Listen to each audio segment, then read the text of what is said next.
네, 이제 여름이 다가오고 있는데요. 인터넷에 찾아보니까 여름 방학에 하면 좋은 대학 준비 중 하나가 가족 여행을 겸한 대학 캠퍼스 방문이다라는 그런 기사를 본 적이 있습니다. 대학 환경에 대한 실제로 경험하는 그 경험이 동기를 부여하는데, 학업에 동기를 부여하는데 중요하다고 보는 것 같은데요. 국내 대학들에서도 월별로 캠퍼스 투어를 진행하는 그런 프로그램을 운영하고 있다고 합니다. 캠퍼스 투어는 학생들의 동기부여에, 학업 동기부여에 큰 효과를 발휘한다고 합니다. 직접 보고 또 경험해 보면서 큰 대학 캠퍼스에 충격을 받기도 하고, 또 수업 듣는 대학생들의 모습을 보면서 설렘과 기대감을 주기 때문인 것 같습니다. 대학 교정 곳곳을 살펴보면서 상상력을 발휘하여서 그 공간에 마치 내가 있었다면 어떻게 했을까 대입해 보기도 하고, 강의실에서 수업을 듣고 있는 나의 모습, 학교 벤치에 앉아서 책을 보는 내 모습, 교정을 거닐면서 친구들과 담소를 나누는 그런 모습을 생각해 보면서 여기에 가면 어떨까? 이 학교에 내가 입학한다면 얼마나 좋을까? 라는 그런 동기부여를 할 수 있다는 것이죠. 학교 기념품 가게에서 학교 로고가 박힌 펜이나 티셔츠 같은 것들을 구입해서 가지고 있으면 학업의 동기부여 효과가 더욱 올라갈 수 있을 것 같습니다. 이러한 미래에 대한 상상력은 현재 나의 주어진 현실을 이겨낼 수 있는 힘을 제공합니다. 공부가 당연히 힘들 때가 있지만 미래를 상상하는 설레임으로 그것을 이겨낼 수 있는 힘을 얻게 되는 것이죠. 아직 그 학교 학생은 아니라고 할지라도 학교 로고가 박힌 펜으로 공부를 하면 왠지 내가 지금 그 학교 학생이 되어서 공부를 하고 있는 것만 같은 그런 재미있는 착각을 하면서 현재 주어진 그 공부의 현실을 버틸 수 있게 되는 것입니다. 히브리서에서 말하고 있는 그 믿음이라고 하는 것은 다가올 미래를 상상하는 믿음입니다. 아직 하나도 가진 것은 없지만 가질 것을 확신함으로 현실을 살아내는 그 믿음이, 그런 삶이 믿음이라고 이야기를 하는 것이죠. 다가올 미래를 바라보면서 뒤로 물러나지 않고 앞으로 나아가는 사람들은 성경에 기록된 대로 영혼의 구원을 얻을 것입니다. 모든 성도들에게 다가올 미래라고 하는 것은 결국 종말이겠죠. 예수 그리스도께서 우리의 죄와는 상관없이 두 번째 나타나셔서 성도들을 영원히 구원하시는 그 날이 바로 우리 모든 성도들이 소망하고 기대하는 미래일 것입니다. 히브리서 10장 37절부터요 11장 2절 말씀인데요. 잠깐 후면 오실 이가 오시리니 지체하지 아니하시리라. 나의 의인은 믿음으로 말미암아 살리라. 또한 뒤로 물러가면 내 마음이 그를 기뻐하지 아니하리라 하셨느니라. 우리는 뒤로 물러가 멸망할 자가 아니요 오직 영혼을 구원함에 이르는 믿음을 가진 자니라. 11장 1절 2절 말씀 같이 읽겠습니다. 믿음은 바라는 것들의 실상이요 보이지 않는 것들의 증거니 선진들이 이로써 증거를 얻었느니라. 아멘. 히브리서의 믿음은 바라고 또한 소망하는 것이 장차 실제로 드러날 것을 확신하는 것입니다.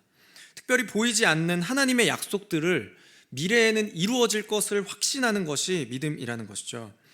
여러분, 세상 사람들과 성도들을 구분할 수 있는 기준이 있다면 그것은 무엇일까요? 그것은 바로 믿음일 것입니다. 특별히 믿음이 있는지 없는지가 아니라 무엇을 바라보고 무엇을 소망하는지가 성도를 성도되게 하는 믿음일 것입니다. 오늘 말씀을 통해서 참된 믿음을 회복하시는 그런 성도님들 되시기를 축복을 드립니다. 말씀을 통해서 회복된 믿음이 우리의 이성적인 변화와 감정적인 변화뿐만 아니라 삶의 구체적인 변화로 나타나고, 그것이 우리의 증거가 되고 하나님 앞에 인정받을 수 있는 저와 여러분 되시기를 다시 한번 주님의 이름으로 축복을 드립니다.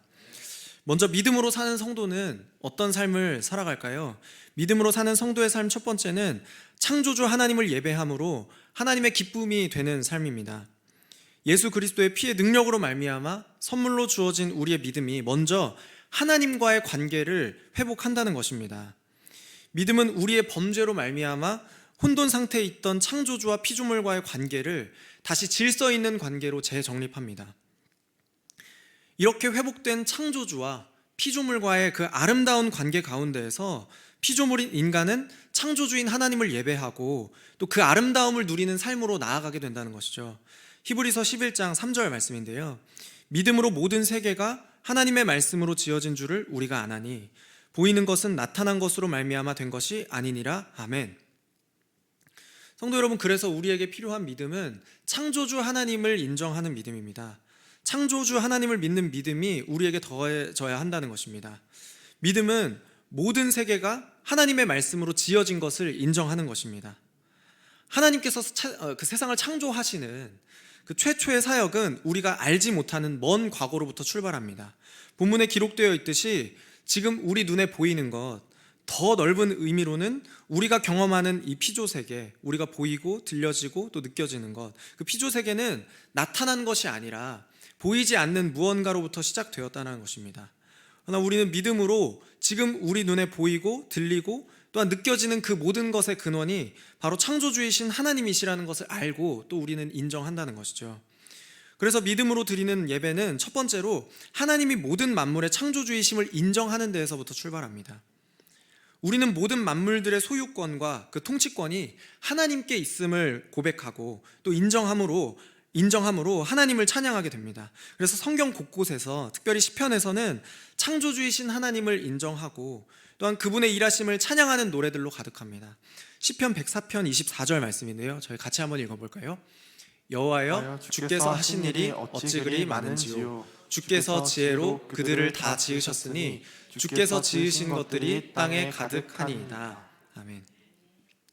여러분, 하나님을 예배한다는 것은 결국 그분의 주인 되심을 인정하는 행위입니다. 우리가 지금 소유한 것, 우리가 누리고 있는 것이 나로부터 출발하지 않는다라는 것을 고백하는 것이죠. 나의 수고와 노력으로 맺어진 열매들을 거슬러 올라가면 결국 그것은 내가 아니라 하나님의 창조로부터 시작한다라는 것을 인정하는 것입니다. 그래서 우리는 예배의 행위들을 통해서 창조주 하나님과 피조물인 나와의 관계를 혼돈에서 다시 한번 질서로 재정립하고 정돈하는 것입니다. 창조주와 피조물의 관계를 인정하고 또한 창조주이신 하나님을 믿음으로 예배할 때에 우리는 더 나은 제사를 하나님께 드림으로 하나님께 인정받는 자가 될 수 있는 것입니다. 아벨이 믿음으로 더 나은 제사를 하나님께 드렸고 또한 그것으로 의로운 자라고 하나님께 인정을 받은 것처럼 말이죠. 더불어서 하나님께 믿음으로 드리는 예배는 단지 우리의 공동체의 예배에만 영향을 주지 않습니다. 창조주와 피조물의 회복된 관계에서 더 나은 것을 드리는 그 예배를 통해서 우리는 공동체의 예배를 넘어서 우리의 매일의 삶이 하나님을 예배하는 삶의 예배의 현장이 되게 만드는 것이죠. 하나님께서 에녹이라는 사람을 통해서 하나님을 기쁘시게 하는 그 믿음은 그분과 동행하는 삶이라는 것을 보여주셨습니다. 히브리서 11장 5절 말씀에서는 에녹이 하나님의 기쁨이 되었고 또한 이후에 하나님이 그를 데려가서 옮기셨다고 이야기를 하고 있는데요, 에녹이라는 사람에 대해서 창세기 5장 말씀은 그가 하나님과 동행하는 자였다고 증언하고 있습니다. 창세기 5장 24절 말씀인데요, 에녹이 하나님과 동행하더니 하나님이 그를 데려가심으로 세상에 있지 아니하였더라. 여러분, 창조주 하나님에 대한 우리의 믿음은 결코 일주일에 몇 번 하나님을 예배하는 잠깐의 시간에만 영향을 주지 않습니다. 믿음은 우리의 삶 전반에서 하나님과 동행하는 삶을 살게끔 우리를 인도한다는 것이죠. 믿음은 우리의 삶에 창조주와 피조물의 질서를 회복하고 또한 인정하는 일이기 때문입니다.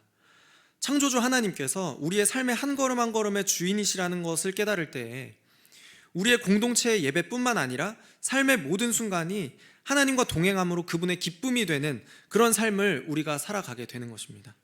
히브리서 11장 6절 말씀입니다. 믿음이 없이는 하나님을 기쁘시게 하지 못하나니 하나님께 나아가는 자는 반드시 그가 계신 것과 또한 그가 자기를 찾는 자들에게 상 주시는 이심을 믿어야 할지니라. 아멘. 여러분, 그래서 믿음을 가진 성도는 하나님의 기쁨이 되는 삶을 살아갑니다. 왜냐하면 그 하나님께서 보이지는 않지만 믿음은 그분이 계신 것을 확신하게 하기 때문입니다. 아직 그 상을 받지 못했고 또한 경험하지는 못했지만 우리의 믿음은 아직 보지 못한 것을 보고 경험하지 못한 것을 이미 경험한 것처럼 살아가게 만들어줍니다. 창조주 하나님과 피조물인 우리의 관계가 합당한 예배를 통해서 온전하게 회복되어질 때 우리는 그분이 그 하나님께서 우리에게 주실 상급을 소망할 수 있게 됩니다. 창조주이신 하나님을 인정하는 믿음으로 하나님과의 관계가 온전하게 회복되는 저와 여러분 되기를 소망합니다. 보이지 않는 것을 확신하고 하나님의 창조주 되심을 인정함으로 우리의 예배가 회복되기를 소망합니다. 우리의 참된 믿음은 결코 우리의 예배 형식과 또한 예배하는 그 순간에만 영향을 주지 않습니다. 지금 서 있는 예배 현장만이 창조주 하나님의 작품이 아니라 내가 밟는 모든 땅에서 아버지의 영광이 선포되어야 할 것을 자각하고 깨닫고 그분의 영광을 선포하는 것이 성도의 삶이기 때문입니다. 창조주 하나님과 피조물인 나와의 관계가 회복되므로 하나님께서 보시기에 더 나은 제사, 하나님과 동행하는 삶의 예배를 드리는 저와 여러분 되기를 주님의 이름으로 축복을 드립니다. 믿음으로 사는 성도는 두 번째로 순종의 열매를 맺는 삶으로 하나님을 기쁘시게 하는 삶을 사는 성도입니다. 믿음은 우리의 예배와 삶의 태도를 바꾸는 데만 그치지 않고 우리의 삶에 주어진 모든 선택에도 영향을 미친다는 것이죠. 바라고 또한 소망하는 것을 이미 가진 것처럼 여기고 살아가기 때문입니다. 장차 이루어질 하나님의 약속을 믿는 믿음은 현재 우리가 살아가는 삶에서 우리 눈에 보기에 좋은 것이 아니라 하나님께서 말씀하신 하나님의 것을 선택하게 하는 그런 기준이 된다는 것입니다.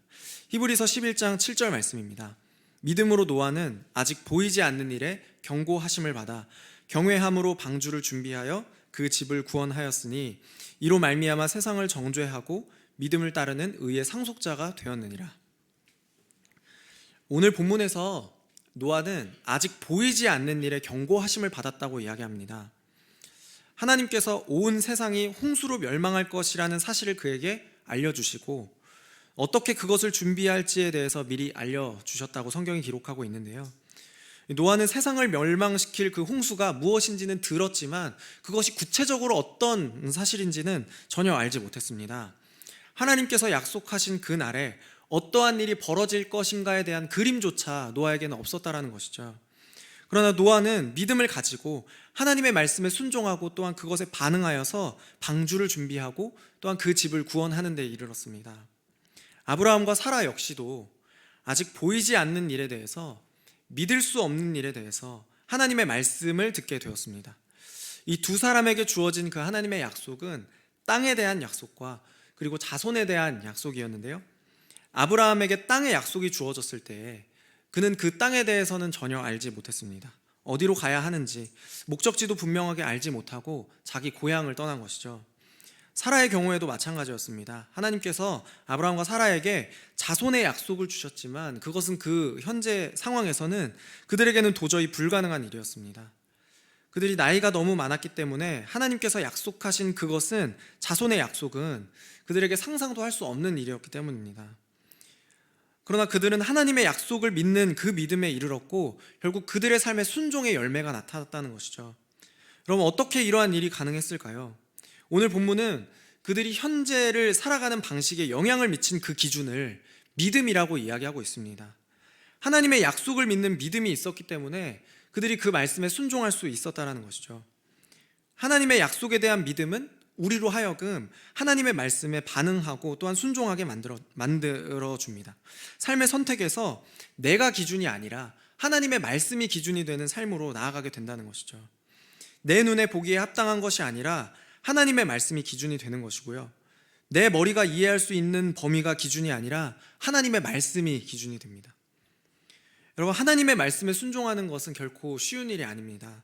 왜냐하면 우리도 나름대로 생각이 있고 또 나름대로 보고 나름대로 듣고 나름대로 경험한 것을 가지고 살아가기 때문입니다. 그러나 하나님의 말씀을 믿는 믿음은 결코 그 믿음을 가지고 있는 데에서 그치는 것이 아닌 순종을 통해서, 그 말씀에 반응함을 통해서 열매를 맺는다라고 이야기합니다. 노아는 하나님의 말씀을 믿는 마음으로 반응하였고 방주를 만들었습니다. 사람들의 수많은 조롱과 불신에도 하나님의 말씀에 순종함으로 방주를 만들었고 또 하나님께 그 믿음을 인정받는 데 이르렀습니다. 아브라함이 자기가 살던 지역과 또한 익숙했던 문화와 안정적인 삶을 포기하고 기꺼이 약속하신 그 땅으로 나아갔던 것은 하나님의 말씀이 단지 그의 생각과 감정에만 동의가 되고 또 그것만 변화시킨 것이 아니기 때문입니다. 아브라함은 그 말씀을 듣고 실제로 실행에 옮겼습니다. 약속하신 것을 이루실 그 하나님에 대한 믿음이 있었기 때문에 그는 타지에서 나그네로 사는 그 삶을 선택할 수 있었던 것이죠. 예수님께서도 순종하는 믿음의 중요성을 이렇게 이야기하시는데요. 마태복음 7장 24절부터 27절까지의 말씀입니다. 저희 같이 한번 읽어볼까요? 그러므로 누구든지 나의 이 말을 듣고 행하는 자는 그 집을 반석 위에 지은 지혜로운 사람 같으니라. 비가 내리고 창수가 나고 바람이 불어 그 집에 부딪히되 무너지지 아니하나니 이는 주추를 반석 위에 놓은 까닭이요. 나의 이 말을 듣고 행하지 아니하는 자는 그 집을 모래 위에 지은 어리석은 사람 같으리니 비가 내리고 창수가 나고 바람이 불어 그 집에 부딪힘에 무너져 그 무너짐이 심하니라. 아멘.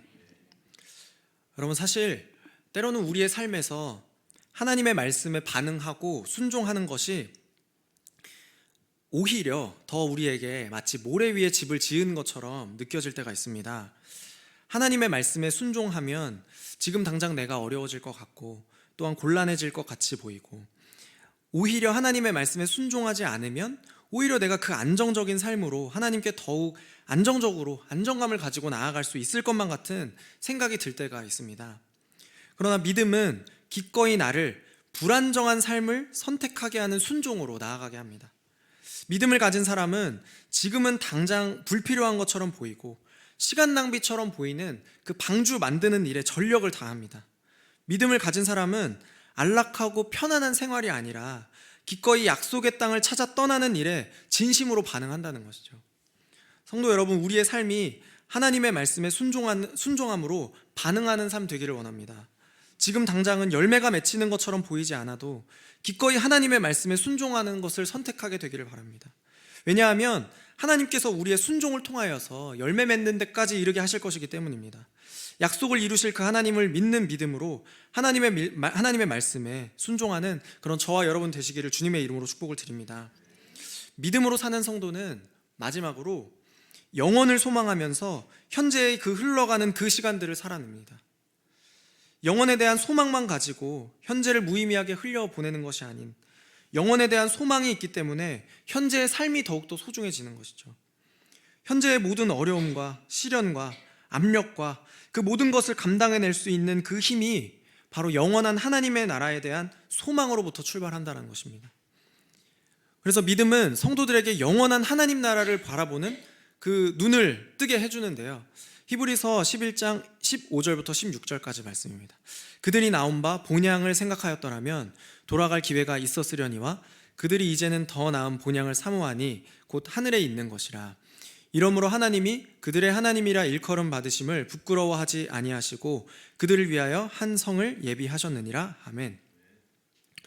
여러분, 아브라함과 사라는 하나님께서 주신 후손에 대한 약속을 믿는 믿음으로 이삭을 얻게 되었고 또한 그들이 수많은 후손이 되었습니다. 이후에 이 아브라함의 후손들은 약속하신 땅인 가나안 땅을 향하여서 나아가기를 멈추지 않았다고 성경이 기록하고 있습니다. 왜냐하면 그들에게 믿음이 있었기 때문입니다. 비록 그들이 살아있을 때에는 그 땅을 받지 못했고 또 그들은 여전히 나그네였지만 믿음의 눈을 들어서 약속된 것을 바라보는 삶을 살았습니다. 여러분, 우리 지금 이 시대를 살아가는 성도들에게도 여전히 이 족장들과 같은 그들이 가졌던 믿음의 시야가 필요한 것 같습니다. 우리에게도 하나님께서 예비하신 그 한 성이 있기 때문입니다. 땅에서 태어나서 땅의 시간을 살아가지만 우리에게는 약속된 그 본향인 영원한 하나님의 나라가 있기 때문입니다. 영원을 바라보면서 하나님의 나라를 소망하는 삶은 우리로 하여금 주어진 삶을 다시금 평가하는 그런 눈을 뜨게 만들어줍니다. 우리가 소망하는 그 하늘나라의 가치를 기준으로 지금 이 땅의 것을, 이 땅에서 누리는 것을 평가하게 되는 것이죠. 여러분, 우리에게 영원이 없다면 아마도 우리에게 가장 중요한 것은 바로 우리가 처한 현실일 것입니다. 지금 내게 가장 도움이 되는 것, 지금 내게 가장 큰 안정을 주는 것, 지금 내가 보기에 가장 좋은 것을 선택하게 되는 것이 바로 우리 인간의 본성이 아닌가 생각이 듭니다. 그러나 우리는 때로 어쩌면 대부분을 영원이 아니라 보고 듣고 느끼는 그 현실에 최고의 가치를 두고 살아가는 것이 아닌가, 또 그런 삶을 살아왔지 않았나 돌아보게 되는 것 같습니다. 그래서 때로 그 현실이 우리에게 최고의 가치이기 때문에 우리가 갈등하게 되는 것이죠. 하나님의 것과 나 사이에서, 하나님의 말씀과 내가 보고 듣고 느끼는 것들 가운데에서 고민하고 갈등하게 되는 것이죠. 저와 여러분의 삶은 그렇다면 어떤 삶일까요? 영원한 하나님 나라의 소망을 두고 그렇게 살아가는 삶일까요? 아니면 주어진 현실에 일희일비하는 삶을 살아가게 되는 걸까요? 여러분, 영원을 바라보고 또한 영원을 기준으로, 하나님의 나라의 것을 기준으로 현재를 분별하는 삶이 우리의 성도들의 삶이 아니어야 할까, 그렇게 생각이 듭니다. 그런 삶을 사는 성도들은 주어진 현재의 환난과 또한 어려움, 고난과 압박을 기쁨으로 감당해낼 수 있습니다. 믿음으로 사는 성도들은 여전히 현실의 삶에서 여러 가지 시련을 겪고, 또한 물론 잠깐 그것으로 근심할 수는 있지만 결코 그것으로 좌절하거나 넘어지지 않을 수 있게 되는 것이죠. 하나님께서 구원을 베푸실 그 마지막 날까지 하나님의 능력이 성도들을 안전하게 보호하실 것을 신뢰하기 때문입니다. 베드로전서 1장 5절부터 6절까지 말씀인데요, 저희 같이 한번 읽어보겠습니다. 너희는 말세에 나타내기로 예비하신 구원을 얻기 위하여 믿음으로 말미암아 하나님의 능력으로 보호하심을 받았느니라. 그러므로 너희가 이제 여러 가지 시험으로 말미암아 잠깐 근심하게 되지 않을 수 없으나 오히려 크게 기뻐하는도다. 아멘. 여러분, 혹시 지금 어려움에 처한 성도님들이 혹시 계신다면 하나님께서 우리에게 영원한 하나님의 나라를 예비하셨다는 사실을 기억하시기를 바랍니다. 혹시 재정적인 어려움에, 건강에, 관계의 문제에서 어려움 때문에 어떤 선택을 해야 하는지 갈피를 잡지 못하는 그런 성도님들이 계신다면 구원의 날까지 안전하게 우리를 보호하실 그 하나님의 능력을 신뢰함으로 영원에 대한 소망을 가지고 현실을 극복해내는 그런 성도님들 되시기를 소망합니다. 우리 자주 부르는 찬양 가사 중에서 살아계신 주라는 찬양이 있는데요, 그 찬양 후렴 가사가 살아계신 주 나의 참된 소망 걱정 근심 전혀 없네, 살아계신 주 내 갈 길을 인도하니 내 모든 삶의 기쁨 늘 충만하네, 이렇게 되잖아요. 근데 제가 이 가사를, 이 노래의 이 찬양의 가사를 영어로 한번 들어볼 기회가 있었는데 그 영어 가사의 후렴에 보니까 그 가사는 이렇게 번역할 수 있더라고요. 그가 살아계시기에 나는 내일을 마주할 수 있습니다. 그가 살아계시기에 모든 두려움이 사라집니다. 그가 미래를 붙들고 계신다는 것을 내가 알고 있기 때문에 그가 살아계시기에 인생은 살만한 가치가 있습니다. 여러분, 인생은 참으로 살만한 가치가 있는 삶입니다. 특별히 성도들의 인생이 참 살만한 가치가 있는 삶인 것 같습니다. 영원한 하나님의 나라를 기준으로 현재를 살아가는 그 인생이 살아갈 만한 가치가 있는 삶이고 특별한 삶인 줄 믿습니다.